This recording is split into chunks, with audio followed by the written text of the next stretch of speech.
These three shepherd children, Francisco, Jacinta, and Lucia, they are out in the field, and Our Lady, the Blessed Mother, appears to them.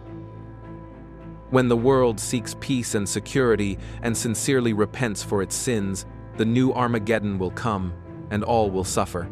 These prophetic words were delivered by the Virgin of Fatima during her appearances to three children in 1917, which foretold a critical period ending in 2025.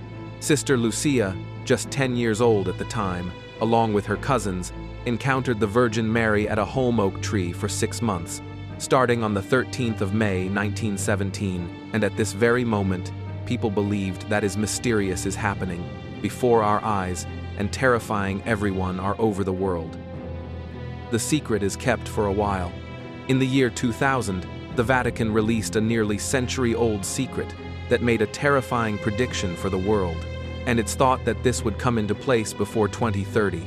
All eyes have been on the independent state recently, following the new dynasty of our new Pope, Pope Leo XIV. It was Pope John Paul II who decided to publish this third secret at the start of the new millennium, which had been written into a sealed envelope in 1944. But the secret had actually been shared all the way back in 1917, when young Sister Lucia Santos and her cousins were visited by the Virgin Mary. It is said they received apocalyptic visions and prophecies from Our Lady of Fatima. And while Lucia revealed the first two secrets in 1941, she held back on the third until she was ordered to write it at the start of 1944, and it was sealed into an envelope. The first two secrets refer to the likes of a vision of hell, devotion to the Immaculate Heart of Mary, World War II, and damage that Russia would do humanity by abandoning Christianity. As some popes chose to read the third secret and then keep it secret, it was officially released in 2000, revealing the rest of this 100-year prediction. The published text included Lucia explaining they saw an angel with a flaming sword in his left hand. Flashing, it gave out flames that looked as though they would set the world on fire. She goes on to describe a vision of what seems to be an attempted assassination or attack of a bishop dressed in white. Some have interpreted this as a vision of the attempt to assassinate Pope John Paul II in St. Peter's Square in May 1981. It also seems to describe a city in ruins and the martyrdom of clergy and laity. The apparitions. There were 6 Marian apparitions to the shepherd children of Fatima, from May 13 to October 13 in 1917. All of these apparitions took place on the 13th of the month, except for the August apparition. The 6 apparitions of Our Lady to the children at Fatima were preceded by 3 apparitions of the Angel of Peace in 1916 at or near their home in the hamlet of Aljustrel. The Angel of Peace prepared the children for the Marian apparitions that would follow. He taught them several prayers, and, in his final apparition in autumn 1916, he gave the children Holy Communion. On the 13th of May 1917, the children were tending their sheep near the Cova da Iria in Fatima, a few miles from their home. A beautiful young woman dressed in white appeared to them over the holm oak. The lady said she was from heaven and wanted the children to return to the same place at the same hour on the 13th of each month for 6 months. She asked the children to pray the rosary every day. On the 13th of June, 1917, Our Lady again asked the children to pray the rosary every day, and she asked Lucia to learn to read and write. She revealed that Jacinta and Francisco would die soon, but Lucia would live longer. She then revealed that God wished to establish in the world devotion to her Immaculate Heart, and her heart would be a refuge and a way to lead people to God. On the 13th of July, 1917, the lady disclosed a 3-part secret to the children. On the 19th of August, 1917, the children missed their scheduled meeting with the lady at the Cova da Iria on August 13th because they were detained by the anti-clerical civil authorities. The lady then appeared to the children a few days later, on August 19th at Valinhos near their home in Aljustrel. The lady asked the children to continue to come to the Cova da Iria on the 13th of each month and to pray the rosary every day. She told them that she would perform a miracle the last month, which means on October. On the 13th of September 1917, the lady asked the children to continue to pray the rosary for the end of the war. She told them that Jesus, as well as Street Joseph, would appear in October. On the 13th of October 1917, the most dramatic of the apparitions, the sun started spinning and grew larger. Even unbelievers and skeptics witnessed the phenomenon. The secular newspaper, O Seculo, had a front-page story on how the sun danced at midday in Fatima. The silence of John X. Place. Silence can be deafening, and profound is the sound it makes. When Pope John XXIII read the third part of The Secret in August 1959, he preferred silence on the text. It seems strange, almost cruel, that something so anticipated by the Catholic world would receive such treatment. We are, however, in a better position to understand John's silence, so let us listen to its echoes. After 40 years of speculation, the Holy See released the third part of The Secret in the booklet, The Message of Fatima, in June 2000. The text was revealed to be a description of a vision that Lucia, Francisco, and Jacinta saw on July 13, 1917. However, there was no explanation from Senior Lucia of the imagery in the text of the vision, and this fact posed a major stumbling block to understanding the text. It seems as though the Holy See was aware of this, as the booklet demonstrates a desire to provide an interpretation of the imagery using supporting documentation. The Carmelite convent of St. Teresa in Coimbra, Portugal, published a biography on Senior Lucia entitled A Pathway Under the Gaze of Mary. This is the convent where Senior Lucia spent the last 56 years of her life. The Carmelite's biography provides a previously unseen account from Senior Lucia about an apparition of Our Lady on January 3, 1944. During the course of this apparition, Our Lady made a distinction on the third part of The Secret. She told Senior Lucia, "Write what they command you, but not what is given to you to understand of its meaning." Our Lady's command explains why the text published in the year 2000 was descriptive and not explanatory. It also provides a unique interpretation for the silence of Pope John XXIII. His silence unwittingly invited much speculation, but it might actually be an important clue. Could it be that his silence was indicative of his ignorance on the text's meaning? A predominant hypothesis arose on the third part of The Secret, known as the fourth secret of Fatima. This hypothesis holds that there is a second text containing explanatory words of Our Lady. This explanation, according to the hypothesis, condemns the Second Vatican Council, or at least questions it. This hypothesis received much attention in 2006 or 2007 after statements were attributed to Pope John's personal secretary, Msgr Loris Capovilla, who allegedly affirmed the hypothesis. Interestingly, the same Capovilla provides an important clue about John's silence. Over many years, Capovilla gave many testimonies about the third part of The Secret.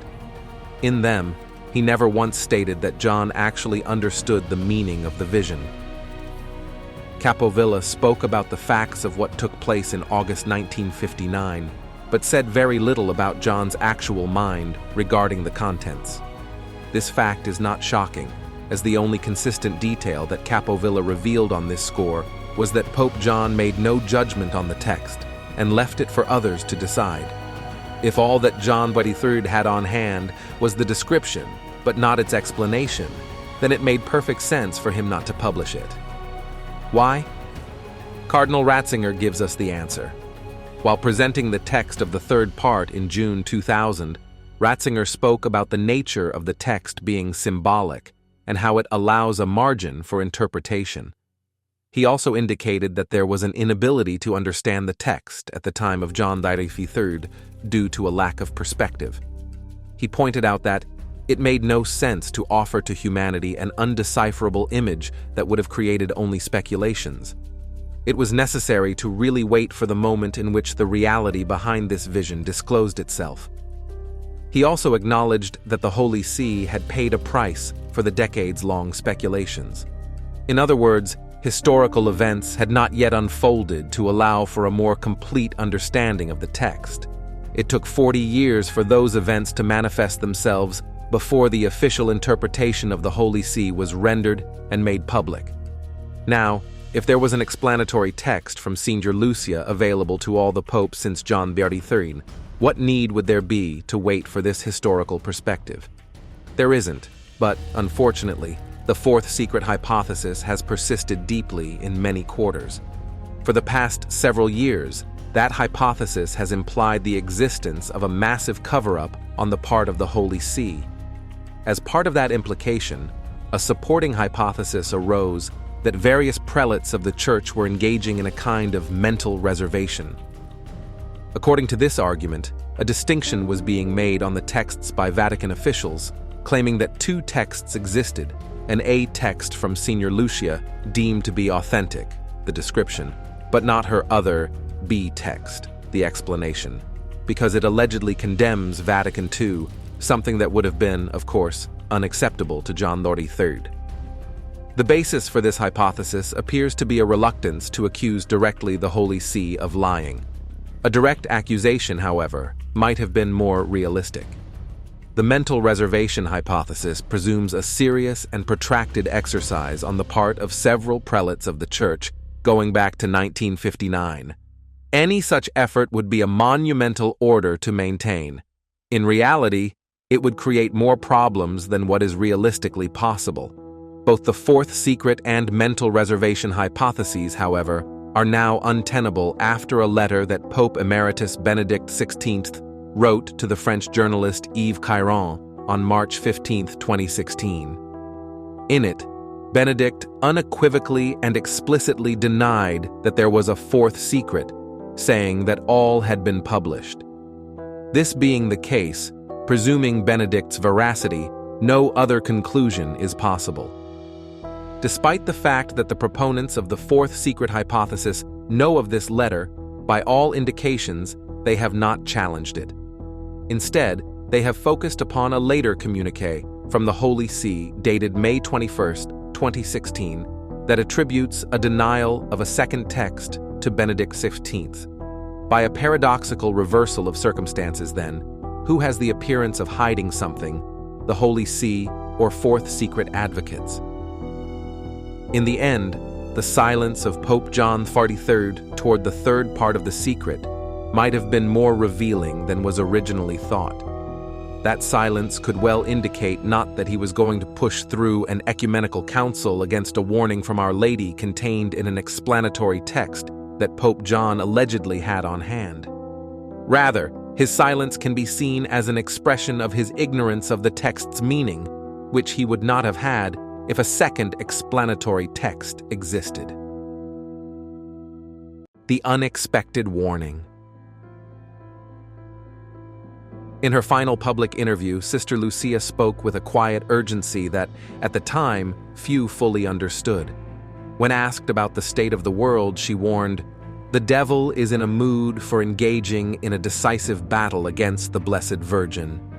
And the devil knows what it is that most offends God, and what in a short space of time will gain him the greatest number of souls.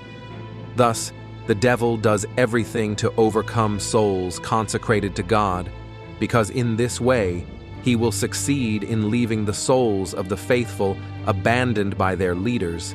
Thereby, the more easily will he seize them." At first glance, it seemed like a general spiritual observation.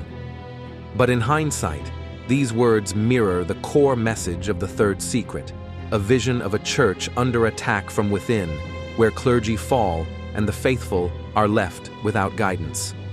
While the secret was still sealed, Lucia's words were already offering a veiled warning. The greatest threat to the church would not come from outside forces, but from spiritual decay and betrayal within. She also emphasized the growing confusion and loss of faith among Catholics, saying, "The final battle between the Lord and the reign of Satan will be about marriage and the family. Don't be afraid. Our Lady has already crushed his head." This remark, made decades before the global debates on marriage, gender, and family reached their current intensity, points to a prophetic awareness of moral and doctrinal upheaval. When the third secret was eventually revealed, it described a bishop dressed in white, walking through a devastated city, witnessing the ruin of the faithful and the death of martyrs. Sister Lucia's concern for the breakdown of family values and religious truth fits eerily well with this apocalyptic imagery. Once again, while the secret was still hidden, she was planting signs, clues, that something was deeply wrong and soon to unfold. Moreover, Sister Lucia expressed concern about silence and disobedience within the church, noting, "Many souls go to hell because no one prays or makes sacrifices for them."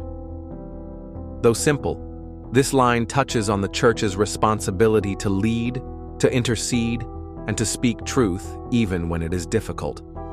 The third secret's vision of religious leaders being struck down and a world in spiritual chaos resonates with this call for vigilance.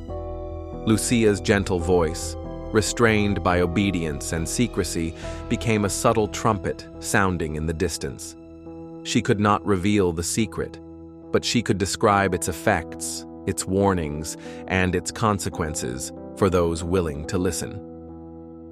So, while the Vatican held the official third secret behind closed doors, Sister Lucia gave the world something even more precious: a chance to prepare, a chance to see the signs, and a chance to repent before it was too late. The hidden third secret. Beginning that same year with her last public interview, which means in 1957, the Holy Office, later the Congregation for the Doctrine of the Faith, ordered that all of the writings of Lucia, including the secret in custody of the Bishop of Leiria, be sent to Rome. On top of that, nearly 2 years later, on July 2, 1959, the Diocese of Coimbra issued a shocking denial of the words Lucia allegedly said in the interview with Factor Fuentes, after they had been translated into multiple languages and were already published around the world, claiming in the name of Senior Lucia that no such words were ever spoken by her. Father Fuentes was subsequently removed from his position as postulator for the causes of saints, Francisco and Jacinta. One hardly needs to be an aficionado of so-called Fatimist conspiracy theory to agree that this turn of events was odd, to say the least. 9. This is particularly true if one considers that nothing in the interview reported by Father Fuentes cannot be found elsewhere in Senior Lucia's letters and memoirs, many of which were written later, and all of which are accepted as authentic. Stranger still is the fact that the publication of the interview was approved by the Bishop of Leiria Fatima, Monsignor da Silva, the same who gave the Fatima apparitions the official approval of the Church on October 13, 1930. Moreover, the time lapse of 2 years between the time that the interview took place and the official reaction of the Diocese of Coimbra suggests, even to the most sober mind, at least some form of intervention from a higher authority in the Church. In a story that is well known, Pope John XXIII chose not to reveal the third secret of Fatima, which was in his possession in 1960, and Pope Paul VI made the same decision in 1963. In the 1980s, before the third secret of Fatima had been officially revealed, Father Michel de la Sainte Trinité hypothesized, based on public and/or published statements of those who knew something of the content of the secret, including, of course, Lucia herself, that the third secret of Fatima was something like the following. While in Portugal, the dogma of the faith will always be preserved, in many nations, perhaps in almost the entire world, the faith will be lost. The pastors of the Church will fail gravely in the duties to their office. Because of their fault, consecrated souls and the faithful will allow themselves to be seduced in great numbers due to ruinous errors spread everywhere. This will be the time of the definitive combat between the Virgin and the demon. A wave of diabolical disorientation will sweep the world. Satan will infiltrate even the highest summits of the Church. Evil spirits will blind and harden the hearts of the pastors. Then God will leave them abandoned to themselves in punishment for their refusal to obey the requests of the Immaculate Heart of Mary. This will be the great apostasy announced for the last times, the false lamb, false prophet, who betrays the church for the benefit of the beast, according to the prophecy of the Apocalypse. Perhaps the secret announces also one or another of the prophesied chastisements from Scripture pertaining to the last times. Perhaps it evokes the persecution the Holy Father will have to suffer when he will return in order to confirm his brethren and finally obey Our Lady's requests.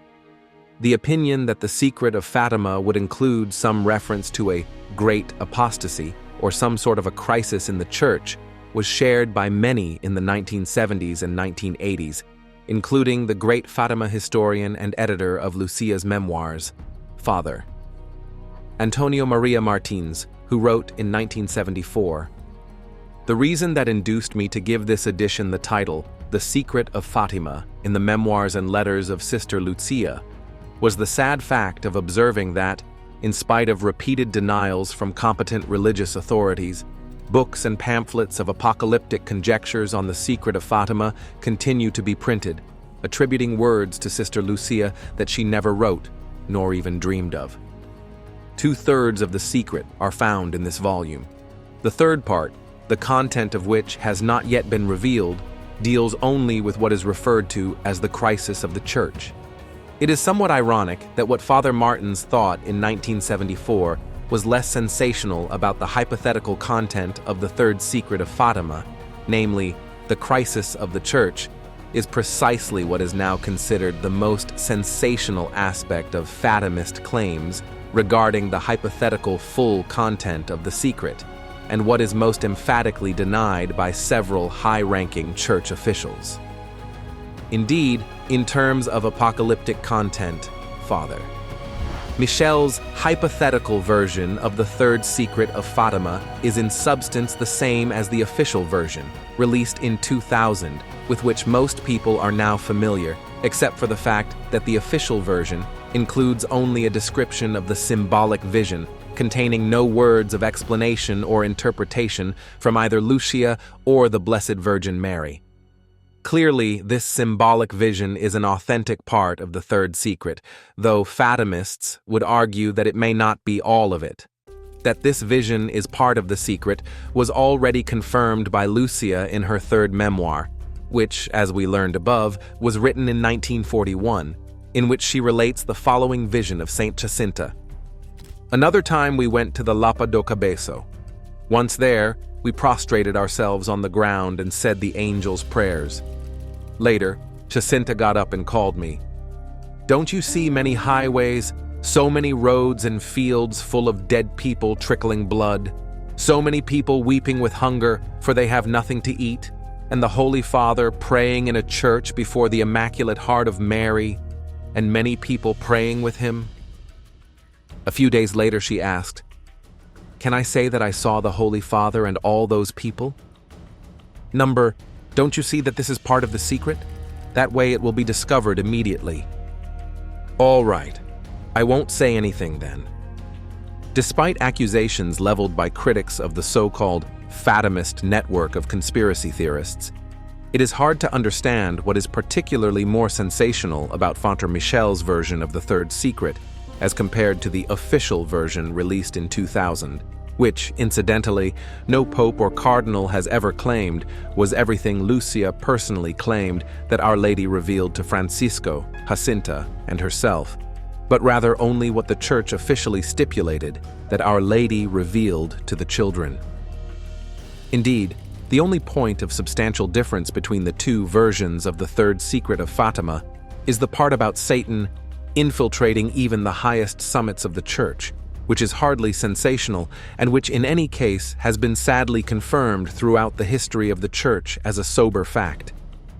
Regardless of whether or not any further elaborations on the symbolic vision of the third secret, attributable either to the Blessed Virgin Mary or to Lucia's private interpretation, were ever in the possession of Church authorities at any level of the magisterium, the undeniable fact remains that the hypothetical version of the third secret of Fatima contains no more and no less than the message Our Lady repeated to Senior Agnes Sasagawa in Akita, Japan, which is fully approved by the Church and therefore has a canonical status equal to that of Fatima on October 13, 1973, exactly 56 years after the last message of Fatima and the miracle of the sun. It will be a punishment greater than the deluge, such as one has never seen before. Fire will fall from the sky and will wipe out a great part of humanity, the good as well as the bad, sparing neither priests nor faithful. The survivors will find themselves so desolate that they will envy the dead. The only arms which will remain for you will be the rosary and the sign left by my son. Each day recite the prayers of the rosary. With the rosary, pray for the Pope, the bishops, and priests. The work of the devil will infiltrate even into the Church in such a way that one will see cardinals opposing cardinals, bishops against bishops. The priests who venerate me will be scorned and opposed by their confreres. Churches and altars sacked. The Church will be full of those who accept compromises, and the demon will press many priests and consecrated souls to leave the service of the Lord. The demon will be especially implacable against souls consecrated to God. The thought of the loss of so many souls is the cause of my sadness. If sins increase in number and gravity, there will be no longer pardon for them. The upshot of this is, of course, that while Lucia had to observe complete silence after 1960 regarding the third secret of Fatima, in obedience to the authority of the Church's magisterium, Our Lady did not. Fatima Reminders.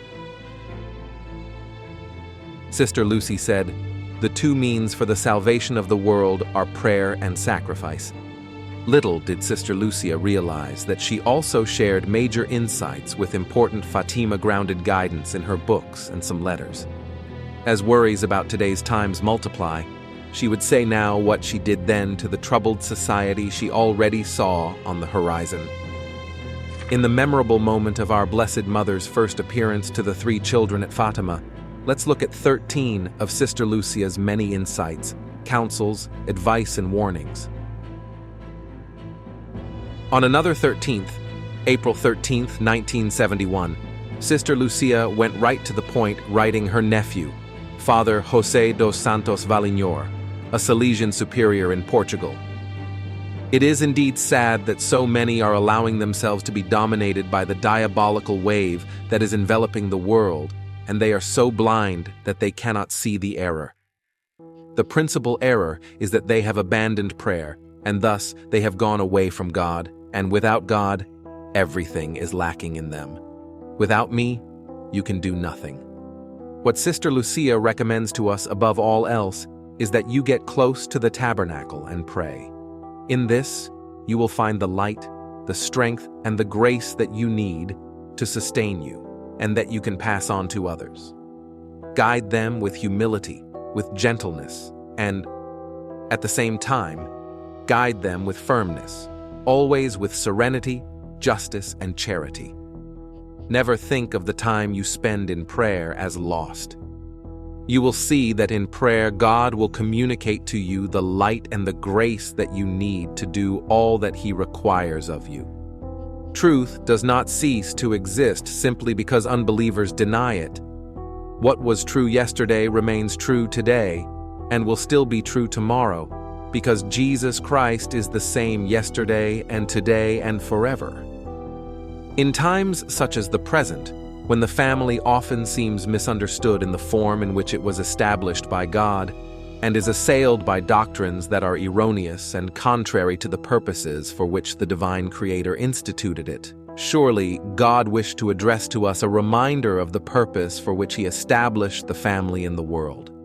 God entrusted to the family the sacred mission of cooperating with Him in the work of creation. This decision to associate His poor creatures with His creative work is a great demonstration of the fatherly goodness of God. It is as if He were making them share in His creative power, making use of His children in order to bring forth new lives which will flower on earth but be destined for heaven. Jesus also said, Beware of false prophets, who come to you in sheep's clothing, but inwardly are ravenous wolves. These false prophets are all those people surrounding us, trying to induce us to follow the wide road, to give free rein to our evil tendencies, caprices, vices, and disordered passions, all of which are contrary to God's law. They are the bad company that turns us aside from the right path of truth, justice, and charity. They are all those false prophets who deny the truths revealed by God, endeavoring to introduce new and erroneous doctrines in support of the disordered lives that they themselves wish to lead. The Lord gives us a rule by which to identify such people. You will know them by their fruits. Every sound tree bears good fruit, but the bad tree bears evil fruit.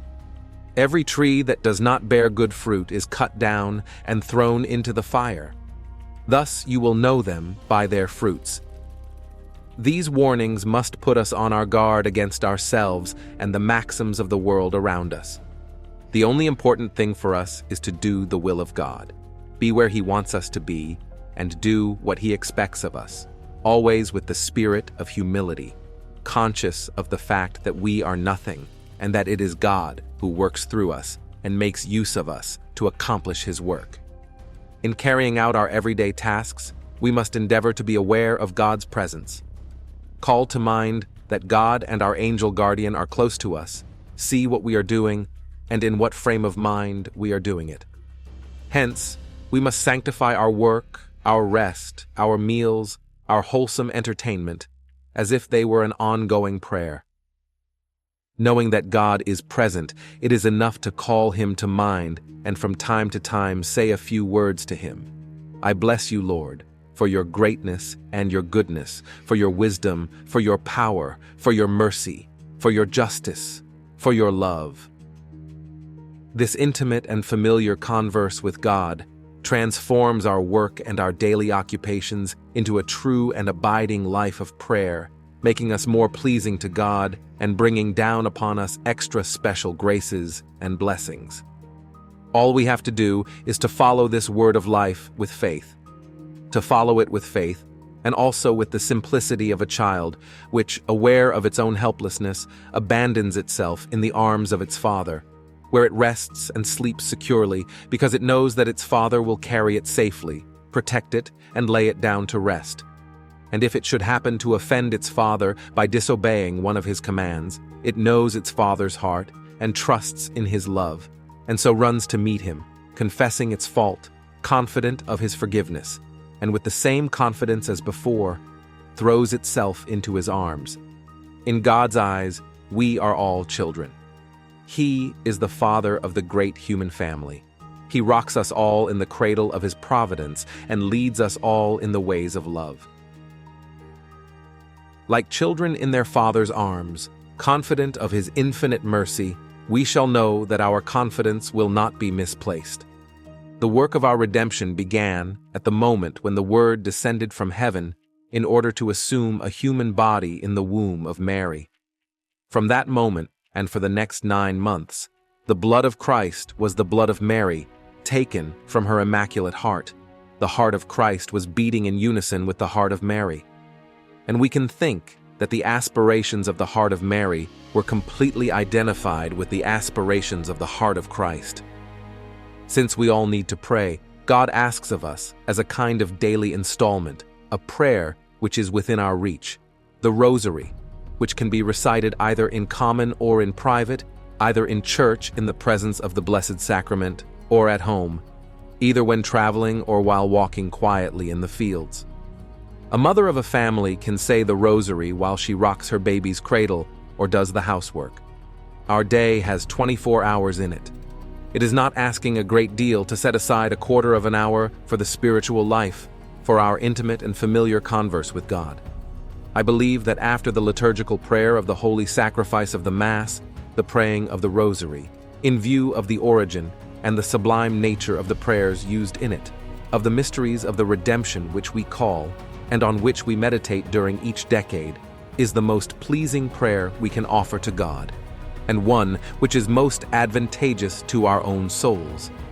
If such were not the case, Our Lady would not have asked for it so insistently. Hence, in the message of Fatima, God calls on us to turn our eyes to the Holy Family of Nazareth, into which he chose to be born, and to grow in grace and stature, in order to present to us a model to imitate as our footsteps tread the path of our pilgrimage to heaven.